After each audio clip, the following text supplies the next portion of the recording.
हम पढ़ने वाले हैं वर्क, एनर्जी और पावर चैप्टर, जिसमें से पहला टॉपिक है वर्क डन। सो वर्क का मतलब क्या होता है? वर्क का मतलब होता है कोई भी काम जो भी हम करते हैं उसको क्या बोलते हैं? Work done. वर्क करने के लिए हमें क्या चाहिए? एनर्जी, और उसके लिए क्या चाहिए? हमें पावर। तो उस हिसाब से हमें जब वर्क के बारे में पढ़ना है तो वर्क डन का मतलब क्या होता है ना, कोई भी काम करना, जो कोई भी, अगर हम सपोज समझ लो कोई फोर्स लगा रहे हैं और उस फोर्स के चलते जो डिस्प्लेस हो रहा है बॉडी, जो एक जगह से दूसरी जगह को हट रहा है, उसे बोलते हैं displacement. Final position minus initial position, पहले किस पोजीशन में था, बाद में किस पोजीशन में है। तो वो जो डिस्प्लेसमेंट हुआ और जो फोर्स लगा, इन दोनों को मल्टीप्लाई कर देने से हमें मिल जाएगा क्या? हमारा वर्क डन। तो अभी हम पढ़ने वाले हैं, दो तरह के क्वांटिटीज होते हैं, एक होता है हमारा स्केलर और एक होता है हमारा वेक्टर। तो स्केलर क्वांटिटी में क्या होता है ना, हमें डायरेक्शन नहीं दिया जाता है और वेक्टर में हमें डायरेक्शन की जरूरत होती है। तो इस हिसाब से स्केलर में सिर्फ क्या होता है? मैग्नीट्यूड, और यहाँ पे डायरेक्शन की जरूरत नहीं होती है, डायरेक्शन नहीं दिया जाता है, सिर्फ क्या होता है?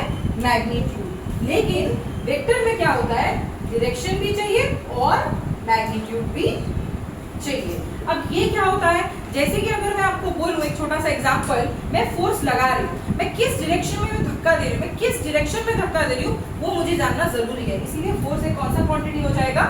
Vector quantity. लेकिन डिस्प्लेसमेंट की अगर बात किया जाए तो डिस्प्लेसमेंट भी हम डायरेक्शन देखते हैं कि आगे जा रहा है, पीछे जा रहा है, कहाँ वो अपना पोजीशन चेंज कर रहा है, तो उसके लिए भी हमें डायरेक्शन चाहिए। तो वो भी कौन सा क्वांटिटी हो गया? Vector quantity. तो अब हम देखने वाले हैं कि यहाँ पे स्केलर प्रोडक्ट कैसे निकला जाता है। तो स्केलर का अगर प्रोडक्ट करना है, समझ लो A डॉट B है, अगर हमें डॉट प्रोडक्ट कर रहे हैं तो अगर हम लोग A डॉट B लिखा हुआ है, कोई भी दो वेक्टर्स या स्केलर्स का मल्टीप्लिकेशन डॉट प्रोडक्ट कर रहा है, तो वहां पे हम लोग क्या मल्टीप्लाई करते हैं? AB cos theta. अगर क्रॉस प्रोडक्ट होता है तो हम क्या मल्टीप्लाई करते हैं? AB sin theta. तो यहाँ पे हम डॉट प्रोडक्ट है, इसीलिए हम इसमें cos थीटा मल्टीप्लाई कर रहे हैं। नेक्स्ट उसके बाद हमारा क्या होता है ना, इसका मतलब है A और B के मैग्नीट्यूड मल्टीप्लाई होंगे और इन दोनों के बीच का एंगल कुछ भी हो सकता है। समझ लीजिए ये A है और ये B है, इसके बीच का एंगल समझ लीजिए 90 डिग्री है, तो यहाँ पे cos 90 degree, cos 180 degree, cos 60 degree, ये जो भी इनके बीच का एंगल रहेगा, यहाँ पे cos उतना डिग्री हमें डालना पड़ेगा। तो अब हम देखेंगे कि ये कम्यूटेटिव है। कम्यूटेटिव कैसे है? कम्यूटेटिव का मतलब होता है अगर आप A को B से मल्टीप्लाई कर रहे हैं और B को A से मल्टीप्लाई कर रहे हैं, तो दोनों का आंसर आपको क्या आना चाहिए? सेम। A इंटू B जितना होता है B इंटू A भी उतना ही होता है। तो अगर हम आई कैप इंटू आई कैप कर रहे हैं, आई कैप किसका डायरेक्शन है? आई कैप है एक्स एक्सिस का डायरेक्शन, जे कैप है वाई एक्सिस का डायरेक्शन और के कैप है जेड एक्सिस का डायरेक्शन। तो अगर हम आई कैप और आई कैप को मल्टीप्लाई करते हैं और जे कैप मतलब वाई एक्सिस मल्टीप्लाई कर रहे हैं, या फिर के कैप इंटू के कैप मल्टीप्लाई कर रहे हैं, मतलब जेड एक्सिस मल्टीप्लाई कर रहे हैं, तो हमारा वैल्यू क्या आना चाहिए? 1। और अगर हम लोग आई कैप को जे कैप के साथ मल्टीप्लाई कर रहे हैं, मतलब एक्स एक्सिस को वाई एक्सिस के साथ मल्टीप्लाई कर रहे हैं, वाई एक्सिस को जेड एक्सिस के साथ मल्टीप्लाई कर रहे हैं और जेड एक्सिस को एक्स एक्सिस के साथ मल्टीप्लाई कर रहे हैं, तो इन लोगों के बीच में एंगल क्या होता है? 90 डिग्री। जैसे कि ये हो जाएगा हमारा वाई एक्सिस, ये हो जाएगा हमारा एक्स एक्सिस और ये हो जाएगा हमारा जेड एक्सिस। तो इन तीनों के बीच का एंगल हमें कितना मिलता है? 90 डिग्री। तो जबकि इन लोगों के बीच में एंगल है 90 डिग्री, एक्स आई और जे, मतलब एक्स एक्सिस और वाई एक्सिस के बीच में, तो इस वजह से इनका वैल्यू क्या आएगा? 0 डिग्री। वो क्यों होता है? क्योंकि cos 90 डिग्री का वैल्यू होता है 0।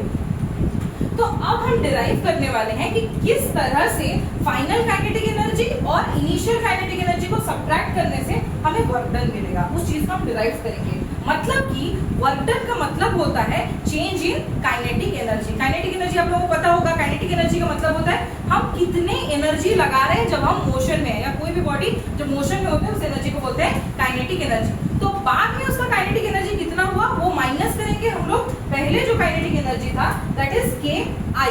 तो इनिशियल काइनेटिक एनर्जी और पहले फाइनल काइनेटिक एनर्जी से माइनस करेंगे तो हमें मिल जाएगा क्या? Work done. तो वो कैसे डिराइव करेंगे?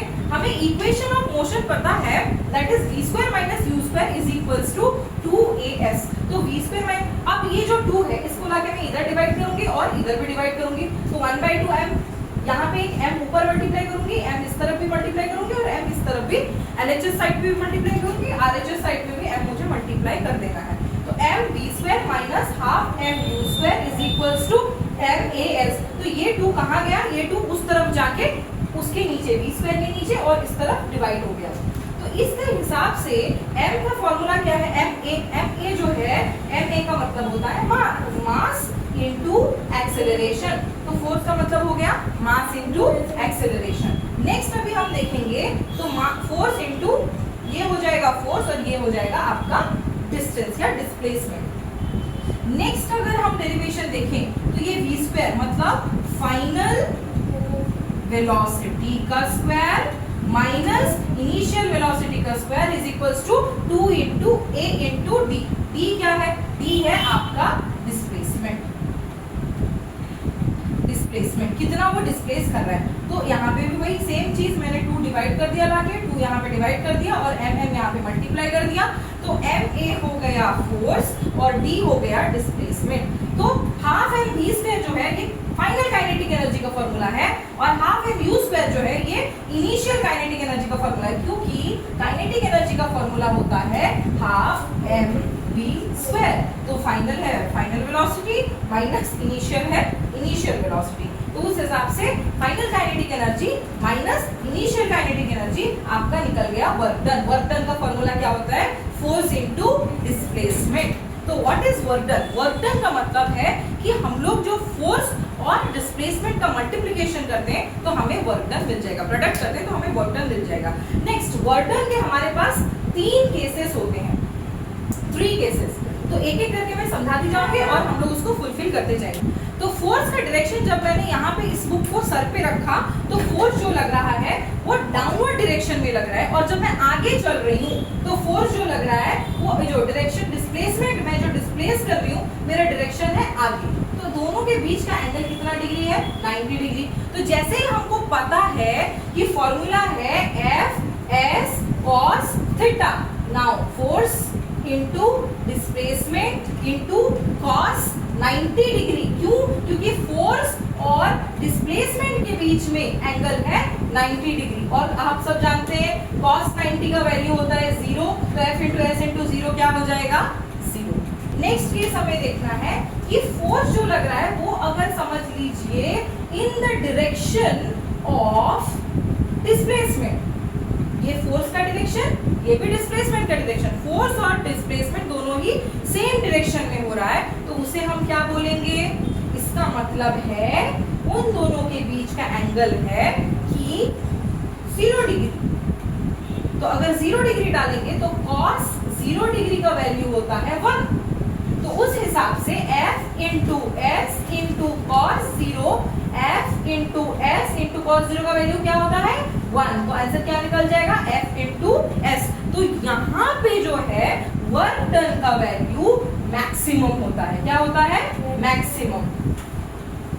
ठीक है, उसका एग्जांपल मैं कैसे, जैसे ये बुक है मैं इसको यहाँ धक्का दे रही हूँ, ऐसे धक्का दे रही हूँ, तो मैं इसको ऐसे अगर ले रही हूँ मेरा डायरेक्शन ऑफ फोर्स भी ये है, इस तरह जा रहा है, मैं इधर ही फोर्स दे रही हूँ और ये डिस्प्लेस भी इसी तरफ कर रहा है। तो दोनों डायरेक्शन क्या है, सेम, इसीलिए cos 0 डिग्री जिसका वैल्यू होता है 1 और F इंटू एस इंटू 1 का वैल्यू क्या हो जाएगा F इंटू एस, जिसकी वजह से ये वर्क डन क्या हो जाएगा, मैक्सिमम और पॉजिटिव वर्क डन होगा।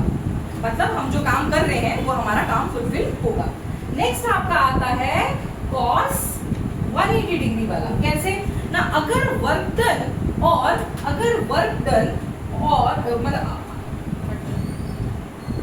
अगर फोर्स और डिस्प्लेसमेंट का वैल्यू जो है वो दोनों अलग अलग डायरेक्शन जो है वो अलग अलग होने से उसे बोलेंगे उनके बीच का एंगल जो है वो 180 डिग्री है। जैसे अगर आप सोच लीजिए आप एक ट्रक को धक्का दे रहे हैं और अगर ट्रक को धक्का दे रहे तो ट्रक तो ऐसे आएगा ना इस डायरेक्शन में, क्योंकि उसका मास काफी ज्यादा है, तो उस हिसाब से आपके फोर्स के डायरेक्शन ये रहेगा बट ट्रक का डायरेक्शन ये रहेगा। तो दोनों का डायरेक्शन जो है ऑपोजिट डायरेक्शन होगा, जिसकी वजह से अगर उनका एंगल देखें तो ये एंगल बन रहा है 180 डिग्री। तो अब हम क्या फॉर्मूला डालेंगे, work done is equals to F into S into cos 180 degree, और cos 180 डिग्री का वैल्यू क्या होता है -1। तो force into S into -1 is equals to -Fs, जो कि ये बता रहा है कि यहाँ पे जो फोर्स है वो नेगेटिव है। कैसे नेगेटिव है ना, अगर मैं फोर्स लगा रही हूँ इस डायरेक्शन में तो वर्क डन नेगेटिव है। कैसे ना, फोर्स अगर इस डायरेक्शन में लगा रही हूँ तो डिस्प्लेसमेंट इस डायरेक्शन में हो रहा है, ऑपोजिट डायरेक्शन में। इसका मतलब ट्रक आपका बात मान ही नहीं रहा है, आपके ऊपर चढ़ा देगा ट्रक, इसीलिए वहां पे हम बोलेंगे वर्क डन का वैल्यू क्या होता है, negative. That is what, minimum value of work done हो रहा है यहाँ पे। Thank you, like share and subscribe.